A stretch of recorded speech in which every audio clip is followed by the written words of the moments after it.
اور گاؤں والوں کے سامنے تو بہت نیک بننے ہیں، اور جب اکیلے میں کبھی موقع ملا تو پورا ہاتھ نکال دیا. تو یہ تقویٰ نہیں ہے. اللہ کا ڈر یہ ہے کہ کوئی دنیا والا ہو یا نہ ہو غلط کام نہ کرو.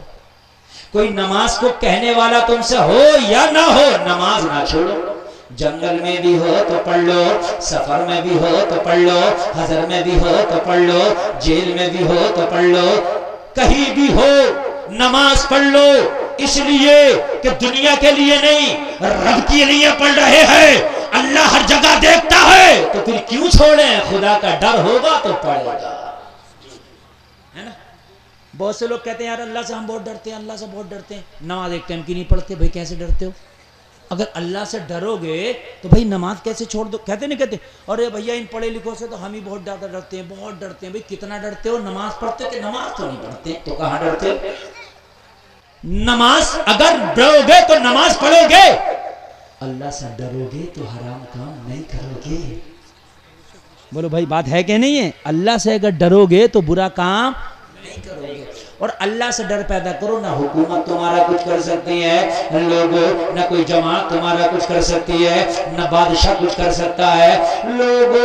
دنیا کا کوئی ہتھیار بھی تمہارا کچھ نہیں بگاڑ سکتا. اگر اللہ سے ڈرنا شروع کر دیا اللہ تمہاری حفاظت فرما دے گا. آج تو تمہاری تعداد کروڑوں میں ہے، کتنے ہو؟ تقریباً 125 کروڑ پوری دنیا میں پائے جاتے ہو. آؤ میں تمہیں بتاؤں، اللہ سے ڈرنے والے اس دنیا میں آئے تو پوری بادشاہتیں، پوری حکومتیں ان کا کچھ نہ بگاڑ پائیں. تاریخ پڑھو تو تمہیں پتا چلے گا. قرآن کا 3 پارہ پڑھو پتا چلے گا. قرآن کا 17واں پارہ پڑھو تمہیں پتا چلے گا. آدمی آج تو ڈرتا میاں ہمیں کیا ضرورت ہے اس کے خلاف بولنے کی، اس کے خلاف بولنے کی. یار حق بات تو بولو، کسی کے خلاف مت بولو مگر سچ بات بولو. بھائی بات سمجھ رہے ہیں کہ نہیں سمجھ رہے ہیں؟ ابھی پنچایت ہو جائے غریب کی اور ایک امیر کی، اور گاؤں والے اور لوگوں کو بٹھا لو پنچوں کو، تو ڈنڈی امیر کی ماریں گے. اس غریب اگر حق پر بھی ہوگا تو تھوڑا بہت اسے بھی قصوروار ٹھہرائیں گے. او میرے بھائی حق بات بول، تیری پنچایت مانی جائے یا نہ مانی جا، مگر حق بول، جو سچ ہے وہ بول. بات ہے کہ نہیں ہے؟ وہ بول. ایک یہودی کا جھگڑا ایک نام نہاد مسلمان سے ہو گیا. اس دور میں کورٹ کچہری عدالت پولیس چوکی تھانے کوتوالی نہیں تھے، نبی کا ظاہری زمانہ. جھگڑا بہت زیادہ بڑھ گیا. یہودی بولا چل کسی سے فیصلہ کراتے ہیں. وہ نام کا مسلمان بولا بتا کہاں جانا چاہتا. یہودی نے برجستہ کہا تھا چل محمد عربی کی بارگاہ میں چلتے ہیں. مسلمان بولا وہ تو میرے نبی ہے، تو ان کے پاس جانا چاہتا. کہنے لگا نبی تو تیرے ہیں مگر پوری دنیا میں ان سے زیادہ کوئی سچا میں نے دیکھا نہیں ہے. بات اپنی ہو یا غیر ہو مگر بات تو وہ حق کہتے ہیں، بات تو وہ سچ کہتے ہیں. بات ہے کہ نہیں؟ ہمارا حال یہ اپنی پارٹی کا ہے، چاہے کتنا بھی غلط کر کے آیا مگر اسے بچائیں گے. اور اگر دوسری پارٹی کا تو وہ کتنا بھی صحیح ہے اس کے اوپر انگلی اٹھائیں گے. نبی کے یہاں ایسا نہیں تھا. یہودی نے کہا چل تیرے نبی کی بارگاہ میں چل کے فیصلہ کراتے ہیں. مسلمان تو خوش ہو گیا کہ میرے نبی تو میرا سا فیصلہ کریں گے، یہ تو دشمن ہے یہودی ہے اس کا سا فیصلہ نہیں کریں گے. دونوں میں بات طے ہو گئی. مصطفیٰ جان رحمت کی بارگاہ میں حاضر آ گئے. نبی کی بارگاہ میں جا کے یہودی کہنے لگا حضور ہمارا پانی کو لے کر کے جھگڑا، سچائی کے میٹر کو لے کے جھگڑا، حضور ہمارا فیصلہ فرما دیں. لوگوں اس معاملے میں یہودی حق پر تھا، لوگوں اس معاملے میں یہودی حق بجانب تھا.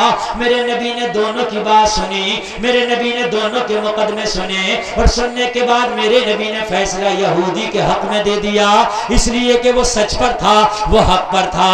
لوگوں کلمہ تو یہ مسلمان پڑھتا تھا، یہودی تو کلمہ نہیں پڑھتا تھا.